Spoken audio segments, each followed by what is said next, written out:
कि भगवान के प्राप्ति के अनेक साधन बताए गए हैं।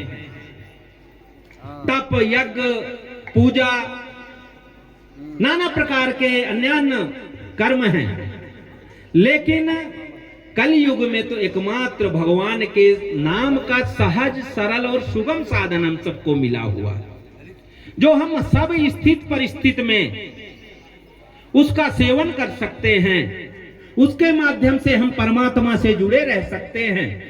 तुलसीदास बाबा ने भी इसी बात को, व्यास जी ने जो कहा कि सतयुग में लोग तप में लीन रहते थे, त्रेता में यज्ञ में, द्वापर में पूजा करते थे, और कलयुग में तो केवल भगवान के नाम का संकीर्तन का ही साधन है। तुलसीदास बाबा भी इसी बात को कहते हैं कि भैया जो समस्त कर्मों का फल है वह तुम्हें केवल नाम से मिल सकता है। कैसे? तुलसीदास बाबा कहते हैं, तेन तप्तं हुतं दत्तमेवाखिलम् तेन सर्वं कृतं कर्मजालम्। क्या कह रहे हैं? तेन तप्तम, उसने सब तप कर लिया, उसने सब हुतम यज्ञ कर लिया, दत्तमेवाखिलम्, उसने सब कुछ दान दे दिया, तेन सर्वं कृतं कर्मजालम, जो शुभ से शुभ और श्रेष्ठ से श्रेष्ठ कर्म हो सकता है उसने सब कर्म कर लिया। किसने? एन श्री राम नामामृतम पान कृत अनिस अनवद्यो लोक्य कालम।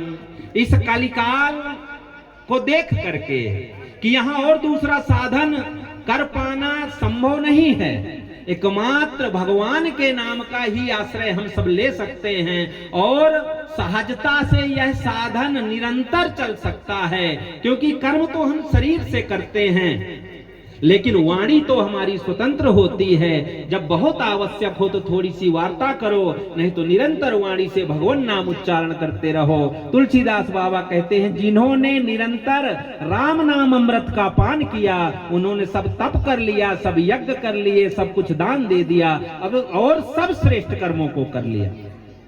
तो कहने का मतलब कि हम सब सत्संग से इस बात को समझ करके कि हमारा नित्य संबंध परमात्मा से है। अभी इस जीवन में इन सब से संबंध है, पिछले जीवन में और किसी से रहा होगा, और नेक्स्ट जीवन में और किसी से होगा। लेकिन परमात्मा से तो हमारा नित्य संबंध है। ज्यादा न कह के इस बात को समझ करके उनसे जुड़े रहने के लिए निरंतर हम भगवान के नाम का निरंतर स्मरण, कीर्तन, जप करते रहें। तीसरी बात जो हम कहना चाह रहे हैं, व्यास जी ने कहा कि वह माता पिता शत्रु के समान हैं जो अपने बच्चों को सुशिक्षित नहीं करते हैं, सुसंस्कारित नहीं करते हैं। आप सबका सौभाग्य है कि हनुमान जी की कृपा से पहले भी शिक्षा के लिए प्रयत्न आपके क्षेत्र में किए गए हैं, और आप लोगों के सौभाग्य से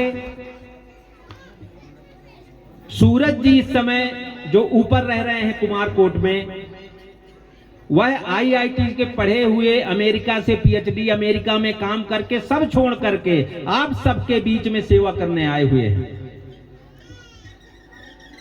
और हनुमान जी की कृपा से, संयोग से हमारे साथ जो आज आए हुए हैं वो आज यहां नहीं आ सके, थक गए होंगे, अभ्यास नहीं है पहाड़ों में चलने का।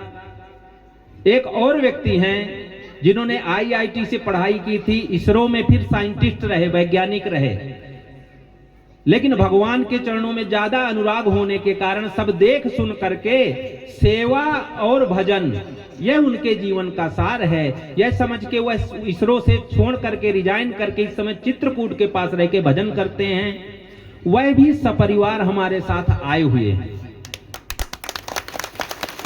तो हनुमान जी की कृपा रही तो क्या पता आपके क्षेत्र में वह भी रहें। लेकिन हम कहना केवल इतना चाहते हैं, जो व्यास जी ने कहा कि सबसे पहली जिम्मेवारी तो माता पिता की है। आपके बीच में वह बैठे हैं, रह रहे हैं, लेकिन आप लोग जागरूक नहीं होंगे उनसे मिलेंगे नहीं, अपने बच्चों के प्रति आप अपने कर्तव्यों को नहीं समझेंगे, तो वह यहाँ रहे भी आए तो बहुत ज्यादा अंतर आपके बच्चों में और आप सब में नहीं पड़ने वाला। तो ज्यादा न कह के कल शायद आएंगे जो इसरो में साइंटिस्ट रहे हैं, आप सबके बीच में अपने भाव भी रखेंगे। कहने का मतलब हमारा इतना ही है, हनुमान जी की कृपा से हम आप सबके बीच में समय दे पाए या न दे पाए,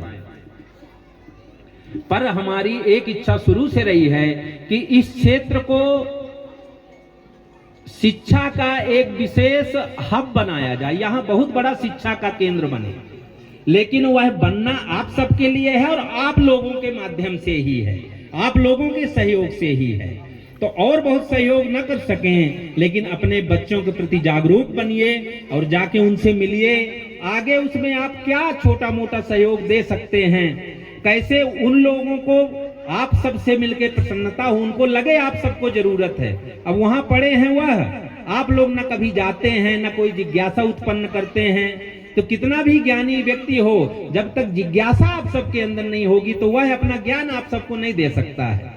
तो इसलिए कल इसरो के साइंटिस्ट भी आएंगे, तो आप सबका सौभाग्य है कि शिक्षा सबसे महत्वपूर्ण चीज है। माता पिता का जीवन ही बच्चों के इर्द गिर्द घूमता रहता है, उनको पालना पोसना, उनकी शिक्षा दीक्षा और विवाह इत्यादि। तो शिक्षा उसमें सबसे महत्वपूर्ण कार्य है और उसके लिए आप लोग सौभाग्यशाली हैं कि इतने सुशिक्षित लोग आपके ऐसे जगह, इंटीरियर जगह जहां कोई आने को तैयार नहीं है और लाखों करोड़ों का पैकेज छोड़ के आपके क्षेत्र में रहने को तैयार हैं, आप सबकी सेवा के लिए आए हुए हैं। तो आप लोग उसको समझिए और जागिए, जागरूक बनिए और अपने बच्चों के प्रति जो आपका कर्तव्य है उसके लिए अपना कर्तव्य निभाइए। ज्यादा ना कह के जो जीवन का सार है भगवान नाम, आइए हम सब पुनः कुछ क्षणों के लिए भगवान नाम संकीर्तन करें और आगे का जैसा भी कार्यक्रम होगा।